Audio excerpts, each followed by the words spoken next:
పాఠకులకు నమస్కారం.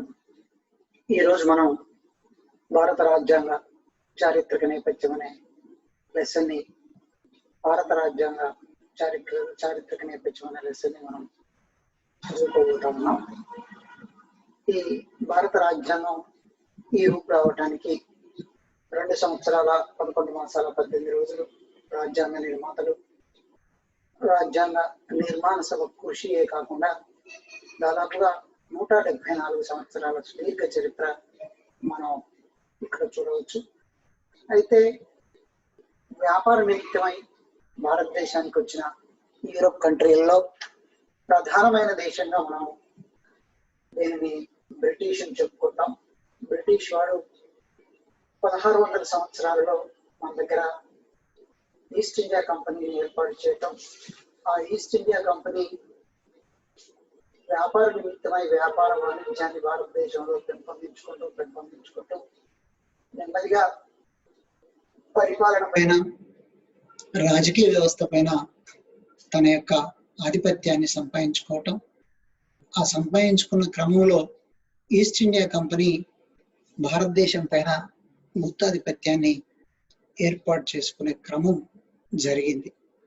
ఇది మనం చరిత్రలో చూసినట్లయితే మనకు భారతదేశం పైన బ్రిటిష్ వాడి వ్యాపార నిమిత్తం వచ్చిన తర్వాత స్వదేశీ పాలన, స్వతంత్ర పాలన కొరకు మనం జరిపిన ఉద్యమాలు, ఆ ఉద్యమ నేపథ్యంలో ఏర్పడ్డటువంటి బ్రిటిష్ ప్రభుత్వాలు ఏర్పాటు చేసినటువంటి చట్టాలు, సంస్కరణలు, వీటన్నిటినీ మనం ఒకచోట ఆలోచించినట్లయితే దానికి అనుగుణంగా భారతదేశంలో రాజ్యాంగం ఏర్పడింది అనేటువంటి విషయాన్ని మనం గమనించాలి. అయితే ఇక్కడ రాజ్యాంగ నిర్మాణం జరిగేటప్పుడు మనం ఏ మోడల్ ఎంచుకున్నాం అనేటువంటి విషయంలో మనం తర్వాత క్లాసుల్లో మనం డిస్కస్ చేయబోతాం. గత క్లాసులో నేను మీకు భారత రాజ్యాంగ ప్రావేశిక యొక్క ప్రాముఖ్యతను చెప్పాను. అంటే ప్రావేశిక అద్భుతంగా ఒక ప్రపంచ దేశాలు అనుసరించే విధంగా భారతదేశంలో ప్రతి పౌరుడికి ఏవైతే స్వేచ్ఛ, సమానత్వం, న్యాయం, సౌభాతృత్వం, లౌకికవాదం, సామ్యవాదం, ప్రజాస్వామ్యం, వీటితో పాటుగా గణతంత్ర రాజ్యము, సార్వభౌమాధికారం అనేటువంటి సుస్పష్టమైనటువంటి లక్ష్యాలు మనం గత క్లాస్లో డిస్కస్ చేసుకున్నాం. ఇంత గొప్ప రాజ్యాంగాన్ని నిర్మాణం చేయడానికి నిర్మాతలు కృషి చేశారు. వారిలో ప్రధానంగా డాక్టర్ బిఆర్ అంబేద్కర్ కృషి చేయటం, వారు భారత రాజ్యాంగ నిర్మాతగా కీర్తి పతాకానికి చేరుకోవటం అనేటువంటిది నిన్నటి క్లాస్లో డిస్కస్ చేసుకున్నాం. అయితే ఇక్కడ మనం చూడాల్సినటువంటి విషయం ఏంటంటే చారిత్రక నేపథ్యాన్ని చూసి, రాజ్యాంగ నిర్మాణాన్ని చూసి, రాజ్యాంగ నిర్మాణం తర్వాత మనం భారత రాజ్యాంగంలో ఉన్న ఇంపార్టెంట్ లేదా silent features of the Indian constitution కనుక చదివినట్లయితే మనకు ఒక భారత రాజ్యాంగం మీద ఒక సమగ్రమైనటువంటి అవగాహన ఏర్పడుతుంది. ఆ విధమైనటువంటి ప్రయత్నంలో భాగంగానే నేను మీకు ఈరోజు history of Indian constitution, historical background of the Indian constitution, భారత రాజ్యాంగ చారిత్రక నేపథ్యాన్ని మీ ముందు డిస్కస్ చేసే ప్రయత్నం చేస్తున్నాను. ఆ చారిత్రక నేపథ్యంలో కూడా నేను చరిత్రనంతా డిస్కస్ చేసి మిమ్మల్ని ఇబ్బంది పెట్టకుండా ఆ చారిత్రక నేపథ్యంలో బ్రిటిష్ వాడు భారతదేశంలో పరిపాలన చేసే క్రమంలో ఏర్పాటు చేసినటువంటి చట్టాలను మీకు పరిచయం చేసే ప్రయత్నం చేస్తాను. వాస్తవంగా 1773 నుండి 1947 భారతదేశానికి స్వాతంత్ర్య చట్టం ప్రకటించే నాటికి లార్డ్ మౌంట్ బాటన్ ప్లాన్ ప్రకారంగా 1947లో భారత స్వాతంత్ర్య చట్టాన్ని ప్రకటించే నాటికి 1773 to 1947 అంటే దాదాపుగా 174 సంవత్సరాల సుదీర్ఘమైన ఈ కాలంలో అనేకమైనటువంటి చట్టాలను ఏర్పాటు చేశారు. చార్టర్ చట్టాలు, కౌన్సిల్ చట్టాలు, ఇండియన్ కాన్స్టిట్యూషన్ చట్టము, భారత ప్రభుత్వ చట్టాలు, ఇవి కాకుండా మీకు మిషన్ ప్లాన్స్ వచ్చాయి, ప్రపోజల్స్ వచ్చాయి. ఇట్లా రకరకాలైనటువంటి చట్టాలను బ్రిటిష్ వాడు ఎప్పటికప్పుడు భారతదేశ పరిపాలనను సంస్కరణలు చేసే ప్రయత్నంలో భాగంగా ఇంట్రడ్యూస్ చేసినటువంటి సందర్భాలు మనం ఉన్నాయి.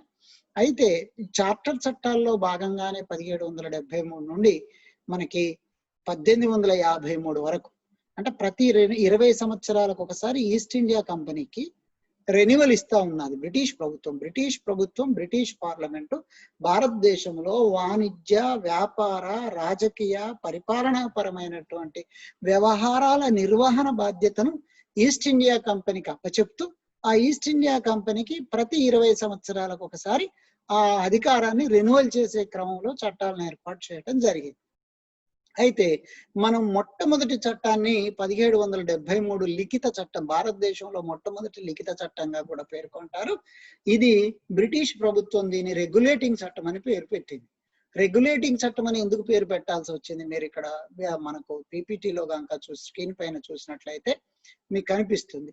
రెగ్యులేటింగ్ చట్టం 1873, ఫిట్స్ ఇండియా చట్టం 1784, చార్టర్ చట్టం 1893, చార్టర్ చట్టం 1813, చార్టర్ చట్టం 1833, చార్టర్ చట్టం 1853, తర్వాత భారత రాజ్యాంగ చట్టం 1858, ఇండియన్ కౌన్సిల్ యాక్ట్, భారత కౌన్సిల్ చట్టం 61, భారత కౌన్సిల్ చట్టం 1892. ఈ రోజు మనం ఈ చట్టాల గురించి ఈ లెసన్ లో డిస్కస్ చేసి ఆ తర్వాత ఉన్నటువంటి చట్టాలను పార్ట్ 2 కింద చూస్తాం. 1909 చట్టం మింటో మార్లే సంస్కరణలు అని పిలుస్తాం. 1919 చట్టం మాంటింగ్ చెమ్స్ఫోర్డ్ సంస్కరణలు అని పిలుస్తాం. 1935 చట్టాన్ని భారత ప్రభుత్వ చట్టం అని పిలుస్తాం. ఇవి కాకుండా ఈ 3 చట్టాలతో పాటుగా మనకేందంటే 1919, 1935 మధ్య భారత ప్రభుత్వ చట్టం 1935 ఒక సుదీర్ఘమైనటువంటి చట్టం. ఈ చట్టాన్ని భారత రాజ్యాంగానికి మాతృక అని, భారత రాజ్యాంగ చట్టానికి మూలమని కూడా పిలుస్తాం. దీంట్లో 1935 భారత ప్రభుత్వ చట్టంలోని సుమారు 70 నుండి 75 అంశాలను యథావిధిగా భారత రాజ్యాంగంలో పొందుపరచడం జరిగింది. సో అందుకని దాన్ని మూల చట్టం అని కూడా పేర్కొంటాం. మరి 1909 నుండి 1935 మధ్య జరిగినటువంటి ఆ సంఘటనలు, చట్టాలను, ఆ చారిత్రక నేపథ్యాన్ని పార్ట్ 2 కింద, ఆ తర్వాత జరిగినటువంటి పరిణామాలను 1940లో ఆగస్టు ప్రతిపాదనలు కానీ, 1942లో క్రిప్స్ ప్రతిపాదనలు కానీ, 1946లో క్యాబినెట్ మిషన్ ప్లాన్ ప్రతిపాదనలు కానీ, 1947లో మౌంట్ బాటన్ ప్లాన్ కానీ, అక్కడి 4 చట్టాలను పార్ట్ 3 కింద చూసుకొని భారత స్వాతంత్ర్యము, ఆ స్వాతంత్ర్యం తర్వాత తాత్కాలిక ప్రభుత్వము, ఆ తాత్కాలిక ప్రభుత్వంలో ఎవరు ప్రతినిధులుగా పనిచేశారనేటువంటి విషయాన్ని అక్కడ డిస్కస్ చేసి రాజ్యాంగాన్ని రూపకల్పన ఎట్లా చేశారు అనేటువంటిది మనం ఇంకో క్లాస్లో రాజ్యాంగ నిర్మాణం గురించి చదువుకుంటాం. అయితే ఇక్కడ మనకు మొట్టమొదటి చట్టాన్ని మనం చూసినట్టయితే the regulating act 1773 regulating act కనుక చూసినట్లయితే ఇది బ్రిటిష్ పార్లమెంట్ లో ప్రవేశపెట్టారు. ఇది ఈస్ట్ ఇండియా కంపెనీ యొక్క అధికారాలను రెగ్యులేట్ చేయటం, ఈస్ట్ ఇండియా కంపెనీ వాణిజ్య వ్యాపార కార్యక్రమాలతో పాటుగా రాజకీయ కార్యక్రమాలను కూడా కొనసాగించేటువంటి అవకాశాన్ని మనం 1773 యాక్ట్ లో మనం చూడవచ్చు. ఇది దీని యొక్క అధికారాలను, దీని కంపెనీ వ్యవహారాలను కంట్రోల్ చేయటానికి, రెగ్యులేటింగ్ చేయటానికి ఈ 1773 యాక్ట్ ని ఏర్పాటు చేశారు. ఈ యాక్టే ప్రధానంగా మనకి ఏం చెప్తామంటే భారతదేశంలో మొదటి లిఖిత చట్టము, కొంతమంది అయితే లిఖిత రాజ్యాంగంగా కూడా పేర్కొంటారు. అయితే 1773 నాటికి ఈస్ట్ ఇండియా కంపెనీలో 3 ప్రెసిడెన్సీలు ఉన్నాయి. ఒకటి బెంగాల్ ప్రెసిడెన్సీ, ఒకటి బొంబాయి ప్రెసిడెన్సీ, మరొకటి మద్రాస్ ప్రెసిడెన్సీ. ఈ 3 ప్రెసిడెన్సీలకు ఎక్కడికక్కడికి గవర్నర్స్ ఉన్నారు. ఈ గవర్నర్స్ ను అధికారాలు ఏ ప్రెసిడెన్సీ గవర్నర్ కు ఆ ప్రెసిడెన్సీ అధికారాలు ఉన్నాయి. అయితే ఈ చట్టం ద్వారా ఏం చేశారంటే బెంగాల్ గవర్నర్ ను గవర్నర్ జనరల్ ఆఫ్ బెంగాల్ గా మార్చారు. గవర్నర్ జనరల్ ఆఫ్ బెంగాల్ గానే మార్చటం కాకుండా ఆయన అధికారాల క్రిందికి ముంబై గవర్నర్ ను, మద్రాస్ గవర్నర్ ను కూడా తన అధికారంలోకి తీసుకోవటం జరిగింది. అంతేకాకుండా గవర్నర్ జనరల్ ఆఫ్ బెంగాల్ కార్యనిర్వాహక కమిటీలో 4 సభ్యులతో ఒక ఎగ్జిక్యూటివ్ కమిటీని ఏర్పాటు చేయటం జరిగింది. మరియు కలకత్తాలో 1773 యాక్ట్ ప్రకారంగా సుప్రీంకోర్టును కూడా ఏర్పాటు చేశారనేటువంటి విషయాన్ని మనం ఇక్కడ పరిగణలోకి తీసుకోవాలి. సుప్రీంకోర్టును ఏర్పాటు చేశారు. అదే విధంగా ఈస్ట్ ఇండియా కంపెనీకి 20 సంవత్సరాల వ్యాపార గుత్తాధిపత్యాన్ని, ఈస్ట్ ఇండియా కంపెనీకి 20 సంవత్సరాల వ్యాపార గుత్తాధిపత్యాన్ని అందించటం జరిగిందనేటువంటి విషయాన్ని మనం ఇక్కడ గమనించాలి. సో ఈ విధంగా east India company 1773 east India company వ్యవహారాలను రెగ్యులేట్ చేయడానికి ఏర్పాటు చేసినట్టు చట్టమే మొదటి లిఖిత చట్టంగా. దీని ద్వారా మళ్ళీ ఒకసారి చూడండి ఏం ఏర్పాటు చేశారు. 3 ప్రెసిడెన్సీలు, Bengal presidency, Mumbai presidency, Madras presidency. ఈ 3 ప్రెసిడెన్సీల్లో బెంగాల్ గవర్నర్స్ ఉన్నారు. బెంగాల్ గవర్నర్ను గవర్నర్ జనరల్ ఆఫ్ బెంగాల్ గా ఏర్పాటు చేసి ఎగ్జిక్యూటివ్ కౌన్సిల్ ఏర్పాటు చేసి 4 సభ్యులను ఏర్పాటు చేశారు. ఈ ఎగ్జిక్యూటివ్ కౌన్సిల్ తో పాటుగా బెంగాల్ గవర్నర్ ఆఫ్ జనరల్ అధికార పరిధిని విస్తృతం చేసి ముంబై గవర్నర్, మద్రాస్ గవర్నర్ కూడా Bengal governor general of Bengal పదవిలోకే వస్తారు. ఆ విధంగా ఏర్పాటు చేసినటువంటి ఈ దానికి మొట్టమొదటి గవర్నర్ జనరల్ ఆఫ్ బెంగాల్ గా వారన్ హెస్టింగ్స్ ను నియమించడం జరిగింది. వారన్ హెస్టింగ్స్ ను కూడా నియమించడం జరిగింది. ఇట్లా మనం 1773 చట్టాన్ని మనం చూడవచ్చు. ఇకపోతే ఫిట్స్ ఇండియా యాక్ట్ 1784. మీరు ఇంతకు ముందే డిస్కషన్ లో ప్రతి 20 సంవత్సరాలకు ఒకసారి చట్టాన్ని 1773, 1793, 1813, 1833, 1853 వరకు చార్టర్ చట్టాలను ఏర్పాటు చేయడం జరిగింది. ఈ 20 సంవత్సరాల కోట 20 సంవత్సరాల కోట మనం గుర్తు పెట్టుకోవడానికి ఈజీగా ఉంటుంది. కాంపిటేటివ్ ఎగ్జామ్స్ రాసే పిల్లలకు కానీ, లేకపోతే భారత రాజ్యాంగ చట్టాలను చారిత్రక నేపథ్యాన్ని చూసే పిల్లలకు కానీ చాలా ఉపయోగపడేటువంటి అంశంగా మీరు దీన్ని గమనించాలి. అట్లా 1773, 1793కు మధ్య ఒక ఫిట్స్ చట్టం అనేటువంటిది వచ్చింది. ఫిట్స్ చట్టాన్ని యొక్క ప్రాముఖ్యత ఏంటి అంటే, William fits was a prime minister of the British. ఆ బ్రిటిష్ ప్రైమ్ మినిస్టర్ అయినటువంటి William fits, he was introduced in the parliament of the British this act. ఈ చట్టాన్ని ఆయన ప్రవేశపెట్టడం ద్వారా దీన్ని ఫిట్స్ చట్టంగా పేర్కొంటారు. ఈ చట్టం యొక్క ప్రత్యేకత ఏమయ్యా అంటే, వాస్తవంగా ఈ ఈస్ట్ ఇండియా కంపెనీలో జరుగుతున్నటువంటి అవినీతి అక్రమాలను అడ్డుకట్ట వేయటానికి, అవినీతి అక్రమాలను కంట్రోల్ చేయటానికి, అవినీతి అక్రమాలను తొలగించడం కొరకు ఈ ఫిట్స్ చట్టాన్ని ఏర్పాటు చేశారు. దీని మెయిన్ ఏం అదేనేటువంటి విషయాన్ని గమనించాలి. అంతేకాకుండా రెండో ఇంపార్టెంట్ పాయింట్ ఏంటంటే, ఇక్కడ వాణిజ్య వ్యాపారాలు ఒక భాగంగా, రాజకీయ వ్యవహారాలు లేదా పరిపాలనా వ్యవహారాలను ఒక భాగంగా, అంటే ఈస్ట్ ఇండియా కంపెనీ విధులను, ఈస్ట్ ఇండియా కంపెనీ వ్యవహారాలను 2 భాగాలుగా విభజించడం జరిగింది అనేటువంటి విషయాన్ని మనం గమనించాలి.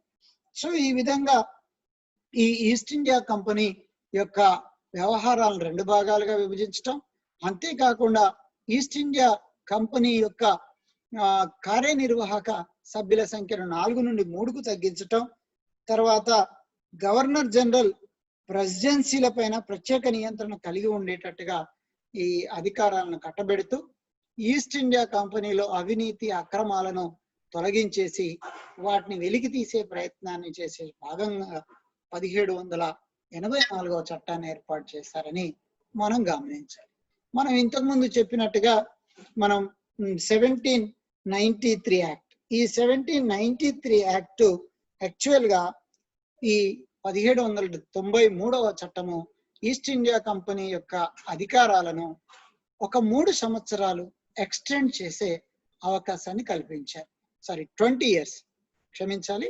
1793 చట్టం ద్వారా, చార్టర్ చట్టం ద్వారా ఈస్ట్ ఇండియా కంపెనీ వ్యవహారాలు, అధికారాలు భారతదేశంలో మరొక 20 సంవత్సరాలు పొడిగిస్తూ ఈ చట్టం తీర్మానం చేయటం జరిగింది. అంతేకాకుండా governor general of Bengal executive council secretary was able to attend in the British parliament. British parliament సమావేశాలలో పాల్గొనే అవకాశాన్ని ఈ కార్యనిర్వాహక మండలి కార్యదర్శికి ఇవ్వటం జరిగింది. సో ఇది ప్రధానమైనటువంటి అంశంగా మనం చూస్తాం. ఇకపోతే మనకి చార్టర్ చట్టం 1813 చార్టర్ చట్టం is another one important mile stone of the our country.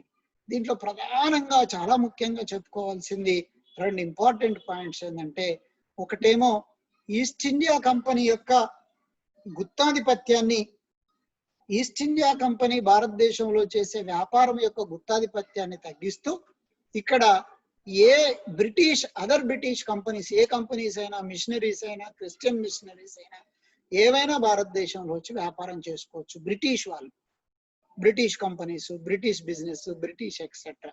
And as well as another one important ఏంటంటే, భారతదేశంలో విద్యా వ్యాప్తి కొరకు, విద్యా డెవలప్మెంట్, ఎడ్యుకేషన్ డెవలప్మెంట్ కొరకు 1 లక్ష రూపాయల నిధిని ఏర్పాటు చేశారు.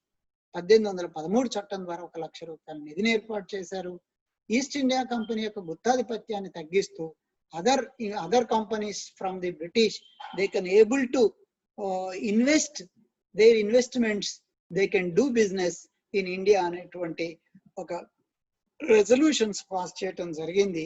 ఈ రకంగా అంతేకాకుండా దీంట్లో 3వ పాయింట్ కింద మరొక 20 సంవత్సరాలు ఈస్ట్ ఇండియా కంపెనీకి వ్యాపార గుత్తాధిపత్యం అనబడదు, వ్యాపార renewal, business renewal as well as political and administrative powers ను రెన్యువల్ చేస్తూ ఈ చట్టాన్ని ఏర్పాటు చేయటం జరిగింది అనేటువంటి విషయాన్ని గమనించాలి.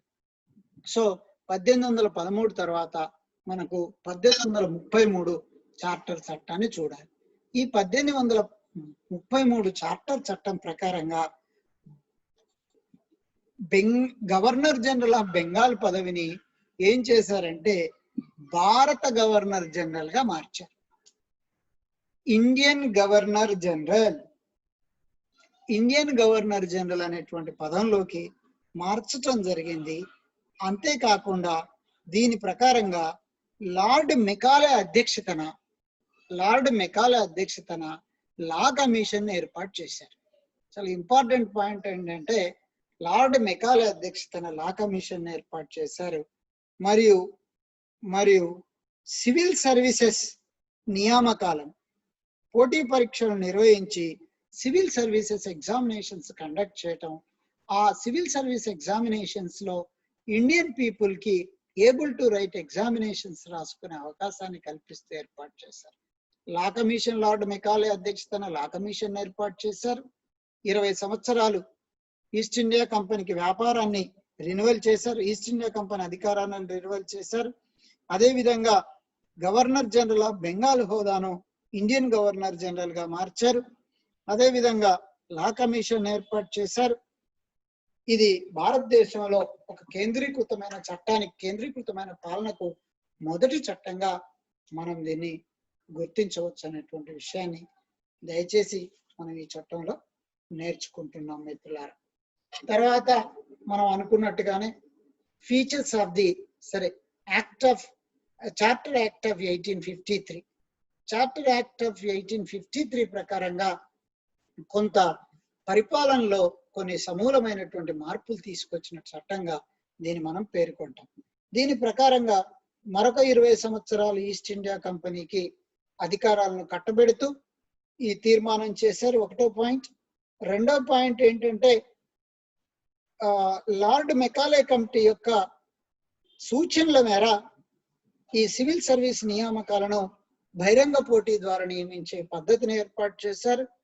దాని ప్రకారంగా మరొకటి లా కమిషన్ సిఫారసు ప్రకారంగా ఇండియన్ పీనల్ కోడ్ ఏర్పాటు చేశారు, ఇండియన్ క్రిమినల్ ప్రొసీజర్ ఏర్పాటు చేశారు, ఇండియన్ సివిల్ ప్రొసీజర్ ఏర్పాటు చేశారు. ఈ ప్రొసీజర్స్ 1853 చట్టం ద్వారా ఏర్పాటైనాయి అనేటువంటి విషయాన్ని మనం గమనించాలి. అంతేకాకుండా గవర్నర్ జనరల్ యొక్క అధికారాలను, కార్యనిర్వహణ అధికారాలు, తర్వాత శాసన అధికారాలను 2 భాగాలుగా విభజించడం జరిగింది. లెజిస్లేటివ్ కౌన్సిల్లో 6 సభ్యుల చేత లెజిస్లేటివ్ కౌన్సిల్ యొక్క సంఖ్యను పెంచడం జరిగింది. సో ఈ విధంగా ఇదొక భారతదేశంలో పరిపాలనలో ఒక మంచి మైల్ స్టోన్ గా, ఒక మైలురాయిగా మనం చెప్పుకోవచ్చు. సో ఈ విధంగా 1853 చట్టం చాలా చక్కగా భారతదేశంలో పరిపాలనా సంస్కరణలో ఒక చక్కటి భాగంగా మనం గమనించాల్సి ఉంటుంది. ఇంకపోతే మనకి 1853 తర్వాత జనరల్ గా 5 సంవత్సరాలకే ఇంకో చట్టం వచ్చింది. సార్ ఎవ్రీ 20 years ఒకసారి రెన్యువల్ అనుకున్నారు కదా, మరి 1858లో ఇమ్మీడియట్ గా రెన్యువల్ చట్టం ఎట్లా వచ్చిందని మిత్రులు మనల్ని అడగవచ్చు. అయితే విషయం ఏమైందంటే 1853 చట్టాన్ని ఏర్పాటు చేశారు. ఏర్పాటు చేసి చట్టం కొనసాగుతుంది. కానీ ఇక్కడ జరిగినటువంటి ఒక చిన్నది కాదు, పెద్ద ఉద్యమం, భారత స్వాతంత్ర సంగ్రామం, ప్రథమ స్వాతంత్ర సంగ్రామంగా చెప్పుకుంటాం. దాన్నే ప్రథమ స్వాతంత్ర సంగ్రామం 1853. దీన్నే సిపాయి తిరుగుబాటు అని పిలుస్తారు. ఈ సిపాయి తిరుగుబాటు 1853 మీరట్లో జరిగింది. మీరట్లో మంగల్ పాండే అనేటువంటి ఒక వీర సైనికుడు బ్రిటిష్ ప్రభుత్వ సైనికాధికారి యొక్క ఆర్డర్ కు ఆయన ఇచ్చినటువంటి ఆర్డర్ కు వ్యతిరేకంగా ఆయన పనిచేయటం జరిగింది. ఆ పనిలో భాగంగానే మంగల్ పాండే తన పైనున్న సైనిక అధికారిని కాల్చి చంపటం జరుగుతుంది. దాని ద్వారా సిపాయిల తిరుగుబాటు అని అంటాం. సిపాయి తిరుగుబాటులో తర్వాత స్వదేశీ సంస్థానాధీశులు కూడా పాల్గొంటారు. ఝాన్సీ లక్ష్మీబాయి, తాంత్యా తోపే, నానాజీరావు దేశ్ముఖ్, ఆయనే నానా సాహెబ్ అని అంటారు. వీళ్ళందరూ కూడా బ్రిటిష్ ప్రభుత్వానికి, బ్రిటిష్ ఈస్ట్ ఇండియా కంపెనీ యొక్క పరిపాలనకు వ్యతిరేకంగా పనిచేసినటువంటి వ్యక్తులు. ఉద్యమంలో వీరోచిత పోరాటం చేసి ఆ పోరాటంలో వారు అసూలు బాశారు.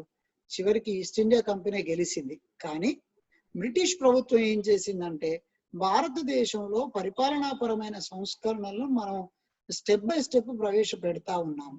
మరి ఇవి ప్రజలకు చేరట్లేవా? లేదా ఈస్ట్ ఇండియా కంపెనీని పరిపాలిస్తున్నటువంటి అధికారులు ఎవరైనా ప్రజలకు సక్రమైనటువంటి పరిపాలన ఇవ్వనప్పుడే కదా రాజుల సంస్థానాధీశుల నుంచి కానీ ఉద్యోగస్తుల నుంచి కానీ ప్రభుత్వానికి వ్యతిరేకత ఏర్పడేది. అదర్వైజ్ ఆ ప్రజల నుంచి వ్యతిరేకత ఎందుకు వస్తుంది? ఈ వ్యతిరేకత రావటానికి కారణం ఏంది అనేటువంటి విషయాన్ని ప్రత్యేకంగా బ్రిటిష్ ప్రభుత్వం ఆలోచించి ఈస్ట్ ఇండియా కంపెనీకి ఉన్నటువంటి గుత్తాధిపత్యాన్ని రద్దు చేసి నేరుగా బ్రిటిష్ ప్రభుత్వం భారతదేశాన్ని పరిపాలించాలనేటువంటి ఒక ఆలోచనలోకి వస్తుంది. ఆ ఆలోచనలో భాగంగానే ఈ 1858 చట్టాన్ని ఏర్పాటు చేస్తారనేటువంటి విషయాన్ని మనం గమనంలోకి తీసుకోవాలి. వాస్తవంగా ఏం జరిగిందంటే, ప్రథమ స్వాతంత్ర సంగ్రామం లేదా సిపాయి తిరుగుబాటు తదనంతరం బ్రిటిష్ ప్రభుత్వం ఒక ఆలోచన వచ్చింది. అంటే ఈస్ట్ ఇండియా కంపెనీ సక్రమంగా భారతదేశంలో పరిపాలన జరపట్లేదు అనేటువంటి ఒక నిర్ణయానికి రావటం జరిగింది. ఈ నిర్ణయంలో భాగంగా వాళ్ళు ఏం చేస్తారు అంటే, ఇప్పటి వరకు వలస పాలన అనేది, అంటే బ్రిటిష్ వాడు ఈస్ట్ ఇండియా కంపెనీ అనే ఒక వలసను ఏర్పాటు చేసుకొని ఆ వలస ద్వారా వ్యాపారాన్ని అభివృద్ధి చేసి, వ్యాపారం తర్వాత రాజకీయ పరిపాలనాపరమైనటువంటి ఆధిపత్యాన్ని చేపట్టుకొని వాళ్ళు ఈస్ట్ ఇండియా కంపెనీకి అధికారాలను అప్పచెప్తూ ఈ దేశాన్ని పరిపాలన చేస్తూ కొనసాగించారు. కానీ 1858 చట్టం ఇది ఇంకొక రకంగా ఏమైందంటే, వలస పాలన నుండి సామ్రాజ్యాది పాలనలోకి పోతాం. అంటే బ్రిటిష్ సామ్రాజ్యంలో మనం అంతర్భాగం అవుతాము 1858 చట్టం ద్వారా. వలస పాలన నుంచి ఎక్కడికి పోయాం? మనం సామ్రాజ్య పాలనలోకి పోయాం భారతదేశం. సో ఈ చట్టంలో అదొక ప్రధానమైనటువంటి ఇంపార్టెంట్ గా, అంటే బ్రిటిష్ మహారాణి బ్రిటిష్ మహారాణి భారతదేశానికి కూడా మహారాణిగా ప్రకటించడం జరిగింది చట్టం ద్వారా. అంటే బ్రిటిష్ సామ్రాజ్యంలో మనం అంతర్భాగం అయ్యాము. ఏ చట్టం ద్వారా? 1858 చట్టం ద్వారా భారతదేశం బ్రిటిష్ రాజు లేక రానే మనకు అధిపతిగా ప్రకటించడం జరిగింది. భారతదేశ పరిపాలనా వ్యవస్థకు సంబంధించినటువంటి చట్టాలను, శాసనాలను నేరుగా బ్రిటిష్ పార్లమెంటే చేస్తుంది అనేటువంటి విషయాన్ని మనం ఇక్కడ గమనించాలి. అంటే మనం ఈస్ట్ ఇండియా కంపెనీ పరిపాలన నుంచి మనం ఎవరి పరిపాలనలోకి పోయాం? నేరుగా ఇంతకాలం బ్రిటిష్ వాడే పరిపాలించిన మధ్యలో ఎవరు ఏజెంట్ ఉన్నారు? East India company. ఇప్పుడు ఈ రోజు ఈస్ట్ ఇండియా కంపెనీ పోయింది కనుక బ్రిటిష్ వాడే నేరుగా ఈ భారతదేశాన్ని పరిపాలిస్తుండు అనేటువంటి విషయాన్ని మనం ఇక్కడ గమనించాలి. బ్రిటిష్ రాజు లేక రాని మనకు కూడా రాజు లేక రానిగా ప్రకటించబడటం. అయితే ఇంతకు ముందు చేసినటువంటి 1773 నుండి 53 వరకు చేసిన చట్టాలన్నింటినీ క్రోడీకరిస్తూ వాటిలో ఉన్నటువంటి తప్పొప్పులను సరిదిద్దుతూ 1858లో బ్రిటిష్ ప్రభుత్వము, బ్రిటిష్ పార్లమెంటే భారతదేశాన్ని నేరుగా పరిపాలన చేసేటువంటి అవకాశం ఏర్పడి, అదేవిధంగా గవర్నర్ జనరల్ ఆఫ్ ఇండియా పదవిని వైస్రాయ్ ఆఫ్ ది ఇండియా, భారత వైస్రాయ్గా పేర్కొనటం, అదేవిధంగా బ్రిటిష్ రాజు లేక రాణి భారతదేశానికి కూడా ప్రత్యక్షంగా భారతదేశం బ్రిటిష్ రాజు లేక రాణి అధికారంలోకి పోవటం, భారతదేశానికి కావలసినటువంటి అన్ని శాసనాలను చట్టాలను బ్రిటిష్ పార్లమెంటే రూపొందించేటట్టుగా ఈ వ్యవస్థను ఏర్పాటు చేశారు. సో ఈ విధంగా మనం 1858 చట్టం భారతదేశాన్ని ఒక వలస పాలన నుండి సామ్రాజ్య పాలనలోకి బ్రిటిష్ ప్రభుత్వం యొక్క నేరుగా వారి యొక్క ప్రత్యక్ష పాలనలోకి పోయామనేటువంటి విషయాన్ని మనం ఇక్కడ గమనించాలి. ఇకపోతే 1861 ఇండియన్ కౌన్సిల్ యాక్ట్. ఈ ఇండియన్ కౌన్సిల్ యాక్ట్ 1861లో బ్రిటిష్ ప్రభుత్వం ఏర్పాటు చేసింది. ఈ ఏర్పాటులో భాగంగా ఏం చేశారంటే ఈ వైస్రాయ్ ఆఫ్ ఇండియా యొక్క కౌన్సిల్ ఏర్పాటు చేసి ఆ కౌన్సిల్లో రాజులకు ఆనాటి ది ప్రిన్స్లీ స్టేట్స్ ఆనాటి సంస్థానాధీశులకు అవకాశాన్ని కల్పించారు. అదే విధంగా భారతదేశంలో పరిపాలన సక్రమంగా జరగటం కొరకు వైస్రాయ్కి కార్యనిర్వాహక కౌన్సిల్ ఏర్పాటు చేయటం జరిగింది. ఆ వైస్రాయ్కి ఏర్పాటు చేసినటువంటి కార్యనిర్వాహక కౌన్సిల్ నే అనధికారిక మంత్రివర్గంగా పోర్ట్ఫోలియోగా ఏర్పాటు చేసుకోవటం, దాని ద్వారా దేశ పరిపాలనను కొనసాగించాలనేటువంటి ఆలోచనలోకి రావటం. అయితే వాళ్ళు పరిపాలన చేస్తారు, వాళ్ళ పైన వైస్రాయ్ ఉంటాడు, వైస్రాయ్ పైన బ్రిటిష్ ప్రభుత్వం ఉంటుంది. ఇట్లా భారతదేశ పరిపాలనను ఆ రకంగా ఏర్పాటు చేశారు. ఇక్కడ మనం చార్ట్ చూస్తే చాలా ఈజీగా అర్థమయ్యేటట్టుగా ఉంది. Indian council act 1892 Indian council act ప్రకారంగా మనం ఏం చేశారంటే, ఇది మనకు ఇండియన్ కౌన్సిల్ యాక్ట్ ప్రకారంగా ఈ చార్ట్ లో పేర్కొన్నట్టుగా 1892లో మనం భారత కౌన్సిల్ చట్టం లోపాలను 61లో ఉన్నటువంటి లోపాలను సరిదిద్దుతూ 1885లో భారత జాతీయ కాంగ్రెస్ ఏర్పాటు చేసి అది బ్రిటిష్ ప్రభుత్వానికి కొన్ని వినతులు చేయటం, ఆ వినతుల్లో భాగంగా కేంద్ర శాసన సభ్యుల సంఖ్యను 16 మందిని చేశారు. అదేవిధంగా రాష్ట్రాల శాసనసభ సభ్యుల సంఖ్యను 20 మందిగా ఏర్పాటు చేయటం. అంటే శాసన వ్యవస్థను ఏర్పాటు చేసుకున్నాం. రాష్ట్రంలో ఒక శాసన వ్యవస్థ 20 మంది సభ్యులతో, కేంద్రంలో 16 మంది సభ్యుల చేత శాసన వ్యవస్థ. ఈ శాసన వ్యవస్థ యొక్క సలహాలను వైస్రాయ్ కౌన్సిల్ కు నివేదించటం, వైస్రాయ్ కౌన్సిల్ క్యాబినెట్ గాను లేదా పోర్ట్ఫోలియోలు కలిగినటువంటి మంత్రిత్వ శాఖ గాను ఏర్పాటు పనిచేయటం. ఆ వైస్రాయ్ ఈ భారతదేశ పరిపాలనను మొత్తం ఆయన తన యొక్క ఆధీనంలో నడిచేటట్టుగా చూసుకోవటం, దీన్ని ఎప్పటికప్పుడుగా బ్రిటిష్ ప్రభుత్వానికి నివేదికలను అందిస్తూ బ్రిటిష్ ప్రభుత్వం ఇచ్చే ఆలోచనలకు అనుగుణంగా పరిపాలన జరిగేటట్టుగా ఈ ఇండియన్ కౌన్సిల్ యాక్ట్ 1892ను మనం చూస్తాం.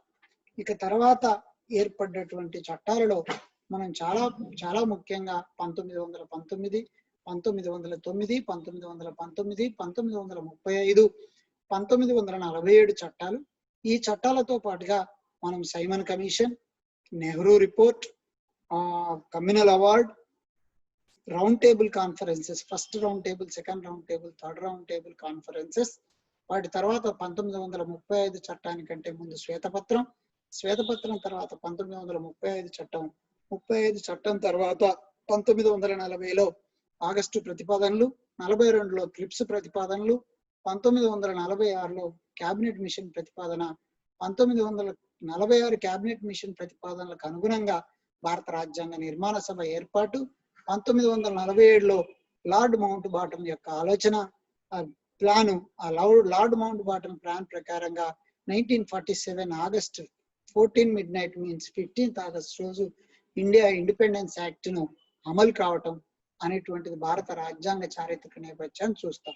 దీన్ని 3 భాగాలుగా విభజించానని మీకు చెప్పడం జరిగింది. పార్ట్ 1 లో మీకు 1773 నుండి 1892 వరకు ఉన్నటువంటి 73 నుండి 92 వరకు ఉన్నటువంటి చట్టాలను, అదే విధంగా పార్ట్ 2లో 1909 చట్టం, 1919 చట్టం, Simon commission, Nehru report, white communal award, round table conferences, white paper plan, 1935 act. Then after part 3లో భాగంగా ఆగస్టు ప్రతిపాదనలు, అదే విధంగా క్రిప్స్ ప్రతిపాదనలు, క్యాబినెట్ మిషన్ ప్లాన్ ప్రతిపాదనలు, 1947 లార్డ్ మౌంట్ బాటన్ ప్రతిపాదన, భారత స్వాతంత్ర్య చట్టం. ఈ రకంగా ఇన్ని రకాలైనటువంటి చారిత్రక నేపథ్యం కలిగినటువంటి అంశాల ఆధారంగా భారత రాజ్యాంగం రూపొందించబడ్డది. ఆ భారత రాజ్యాంగం రూపొందించబడటానికి పునాది వేయబడ్డ రోజు డిసెంబర్ 8, 1773 చట్టం అనేటువంటి అంశాన్ని మీకు చెప్పాను. అదేవిధంగా మీరు స్టార్టింగ్ నుంచి కనుక మరొకసారి మనం చూస్తే, ఒకసారి మనం మొదటి స్లైడ్ కాటికి వస్తాను. వచ్చేసి మళ్ళీ రేపటి తర్వాత క్లాస్ లో మీకు దీనికంటే ముందు చార్ట్ చూద్దాం. చార్ట్ లో మీకు చాలా క్లియర్ గా ఇవ్వటం జరిగింది.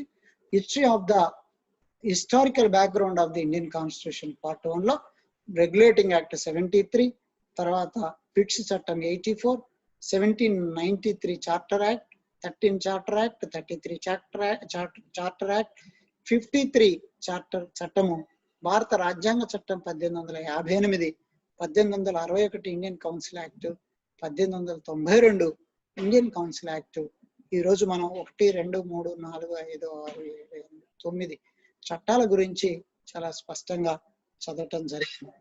1773 చట్టంలో సుప్రీంకోర్టును ఏర్పాటు చేయటం, Bengal governor general of Bengal గా మార్చి మద్రాస్ ప్రెసిడెన్సీ గవర్నర్ జనరల్ ఇందులోకి తీసుకోవడం, ఈస్ట్ ఇండియా కంపెనీలో జరుగుతున్న అవినీతి అక్రమాలను తొలగించడానికి, తర్వాత అక్కడ ఉన్నటువంటి వాణిజ్య రాజకీయ అధికారాలను డిసైడ్ చేయడానికి ఫిట్స్ చట్టాన్ని ఏర్పాటు చేయటం, 20 సంవత్సరాలు బ్రిటిష్ భారతదేశ పరిపాలన అధికారాన్ని ఈస్ట్ ఇండియా కంపెనీ కట్టబెడుతూ 1 లక్ష రూపాయలు ఎడ్యుకేషన్ కొరకు, 20 సంవత్సరాలు మళ్ళీ దానికి అవకాశాన్ని కల్పిస్తూ ఏర్పాటు చేసిన చట్టం. 1833 చట్టంలో లా కమిషన్ ఏర్పాటు, మరొక 20 సంవత్సరాల ఎక్స్టెన్షన్. అదేవిధంగా బెంగాల్ గవర్నర్ ఆఫ్ జనరల్ ను భారత గవర్నర్ జనరల్ గా మార్చటం, లార్డ్ మెకాలేను లా కమిషన్ చైర్మన్ గా ఏర్పాటు చేసుకోవటం, తర్వాత 53లో గవర్నర్ జనరల్ యొక్క అధికారాలను ఎగ్జిక్యూటివ్ లెజిస్లేచర్ ఫంక్షన్స్ గా డివైడ్ చేయటం, ఆ లెజిస్లేటివ్ కౌన్సిల్ మెంబర్స్ 6 మెంబర్స్ గా ఎన్హాన్స్ చేసుకోవటం, అదేవిధంగా Indian civil procedure code, criminal procedure code ఏర్పాటు చేయటం, ఇండియన్ పీనల్ కోడ్ ఏర్పాటు చేయటం, అదేవిధంగా లార్డ్ మెకాలే చెప్పినట్టుగా సివిల్ సర్వీస్ ఎగ్జామినేషన్స్ కి 14 ఏర్పాటు చేసుకోవటం, లెజిస్లేటివ్ కౌన్సిల్ లో సభ్యుల సంఖ్యను పెంచుకోవడం, మద్రాస్, బొంబాయి, బెంగాల్, ఆగ్రా ప్రాంతాల నుండి ఒక్కొక్కరి చొప్పున దీంట్లోకి తీసుకోవడం అనే విషయాలను ఇక్కడ ప్రధానంగా చూస్తాం. 58 చట్టం ఎందుకు వచ్చింది అనేటువంటి విషయాన్ని చెప్పాను. అప్పటి వరకు ఈస్ట్ ఇండియా కంపెనీ అధికారంలో ఉన్న మనం కాస్త అదేంటిలోకి వచ్చాం, బ్రిటిష్ సామ్రాజ్యంలోకి వచ్చాము. 1857 సిపాయి తిరుగుబాటు కారణంగా 1858 చట్టం వచ్చింది. 58 చట్టం తర్వాత 61 చట్టం వచ్చింది, 1861 చట్టం, 1892 చట్టం వచ్చింది. ఈ చట్టాల యొక్క ప్రాముఖ్యతను చెప్పడం జరిగింది. మరొక క్లాస్ లో మీకు పార్ట్ 2 కింద 1909, 1919, 1935 చట్టాలతో పాటుగా సైమన్ కమిషన్, నెహ్రూ రిపోర్ట్, తర్వాత communal award, round table conferences, white paper plan మీ ముందు ఉంచి మరి ఆ భారత రాజ్యాంగ చారిత్రక నేపథ్యంలో ఉన్నటువంటి చట్టాలను మీ ముందు పెట్టి డిస్కస్ చేస్తానని చెబుతూ ఈనాటికి ఈరోజు క్లాస్ ముగిస్తూ ఉన్నాను. Thank you. పాఠకులకు అందరికీ నమస్కారం.